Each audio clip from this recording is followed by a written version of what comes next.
Кудай буйруса, Кыргызстан эң жакшы жерде турабыз. Өзүң айткандай 4 мезгилибиз бар.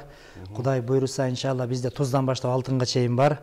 Bizde ошол 3 нерсе жетпей атат да. Кудай буйруса, алда болуп атат. Ошол ыйман, бардыгыбыз ошол Кудай Таалага ыйман келтиришибиз керек, таянышыбыз керек, өзүбүздү Кудай сезбешибиз керек, Кудайдан акылдуу болбошубуз керек, Кудай буйругандай жашашыбыз керек, анан ынтымак болушубуз керек. Анан адилеттүү болушубуз керек. Бизден ошол Аллах Таала адилеттүүлүктү талап кылат да. Бийлик башындагылардан башка адилеттүүлүктү талап кылат. Ошол кимге бийлик берилсе, ал өтө боорукер да болбош керек, зулум да болбош керек. Адилеттүү болуш керек да. Адилеттүү болсо, биз Кудай эмеспиз, рызкы бергендей же башка кылгандай. Адилеттүү эле болсок, Кудай жардам берет. Аллах Таала пайгамбарыбыз хадисте айтат, Аллах Таала кимге жакшылык кааласа дейт, жакшы вазир берет дейт. Ошол бийлик башындагыларга ал унутканын эстетет, эстегенине жардам берет дейт. Анан иш жакшы жүрөт дейт. Жамандык кааласа, жаман вазир берет дейт. Ал анын унутканын эстетпейт дейт. Эстеткенине жардам бербейт дейт. Анан жакшы болбой калат дейт. Кудай буйруса, иншалла, пайгамбарыбыз хадисте айтат, Мухаммад алейхиссалам, Мухаммад пайгамбарыбыз айтат, ла яшкуруллаху ман лам яшкуруннас. Кимде ким адамдарга шүгүр дебесе, адамдарга ыраазы болбосо, анда ал Кудайга да шүгүр дебейт, Кудайга да ыраазы болбойт дейт да. Биринчи Кудайга рахмат, чексиз Кудайга рахмат. Кудай Таалама рахмат. Анан акындарыбыз айтат го, эл менен сен бийиксиң, элден чыксаң кийиксиң деп. Мына эл бар экен, падыша болуп атат. Эл бар экен, муфти болуп атат. Эл бар экен, депутат болуп атабыз. Эл бар экен, сиз экөөбүз чыгып сүйлөп атабыз. Эл болбосо ким таштарга же койлорго падыша болобузбу же муфти болобузбу? Эмне кылабыз? Ошого шүгүр, албетте шүгүр. Биздеги дин эркиндиги дүйнө жүзүндө жок. Муну ачык эле айтышыбыз керек. Дүйнө жүзүндө жок. Ушуну сакташыбыз керек, баалашыбыз керек.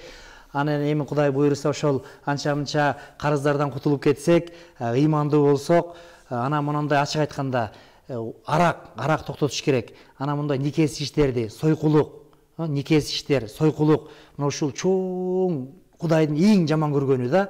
Кудай Таала 3 жерге береке жаадырбайт, каргыш жаадырат дейт. Биринчиси арак каерде көп ичилсе, Кудайдын каргышы жаайт дейт.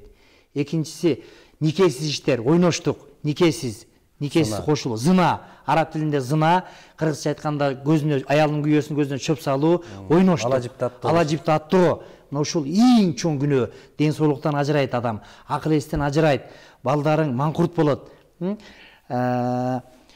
Сахих хадисте келет, эгерде сен аялыңа билдирбей гулайт этип ойноп баштасаң, анда аялың дагы сага билдирбей гулайт этип ойноп баштайт дейт да. Бул карыз да, бул карыз. Эгерде сен ошентип айылды буссаң, кийин сенин ошол кызыңды, сенин аялыңды, небере чөбөрөңдү ошол айылдын эли бузат. Сен эмне кылсаң бул карыз кайтып келбей койбойт да. Эркек сен эле экөөбүз эле эмес да, же башкалар эле эмес да. Ошон үчүн эң чоң ошол арак, анан зына, анан кумар, ушуну токтотушубуз керек да. Ушул болбош керек негизи. Бул мына Содом, Гоморра жок болуп кеткен да зынанын айынан. Зына көбөйсө бул эң жаман экен да бул. Азыр мисалы эркек менен аял зына кыла берсе, зына ушунчалык көбөйгөндөн кийин эме болот экен да.